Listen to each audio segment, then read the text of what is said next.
अंदरून लाहौर में दिल्ली गेट से चंद कदम के फासले पर वाक़या मस्जिद वजीर खान मुगलिया फन तामीर का शाहकार है। मुगल बादशाह शाहजहां के दौर में लाहौर के गवर्नर वजीर खान ने 5 बुलंद सतूनों पर खूबसूरत मस्जिद तामीर कराई, जो इस्लामी तर्ज तामीर का मजमुआ है। 1634 से लेकर 1641 में तामीर करदा मस्जिद वजीर खान का मरकजी दरवाजा मुगलिया तर्ज तामीर के ज़ौक़ की भी अक्कासी करता है। मस्जिद वजीर खान है, इस पे भी हुकूमत ने इसका PC1 अप्रूव करके इसके भी फंड हमें दे दिए हैं और आइंदा साल इंशाल्लाह ताला मस्जिद वजीर खान की भी तज़ीन और आई स्टार्ट कर। मस्जिद की गालिबकारी ईरानी और तुर्की फन तामीर का आला नमूना है। दरो दीवार पर फारसी और अरबी में खताती मस्जिद के हुस्न को और भी दोबाला कर देती है, जबकि सहन में वाक़या तालाब आज भी सयाहों की तवज्जो का मरकज बना रहता है। मस्जिद 1634 में शाहजहां के दौर में बनी है। जैसा कि आपने देखा इस मस्जिद को कि ये जब आप इसके अंदर एंटर होंगे आपको दिली तौर पर उसको सुकून महसूस हुआ होगा। मैंने नमाज पढ़ी है, इधर तरीक़ी मस्जिद है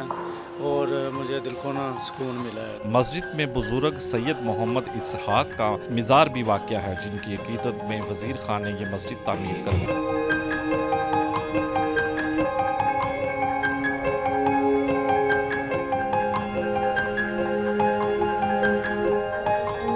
मस्जिद की आज़ाद फ़ज़ाओं में परिंदे भी अमन के गीत गाते सुनाई देते हैं। मस्जिद वजीर खान को लाहौर के रुखसार का दिल कहा जाए तो बेजाना होगा।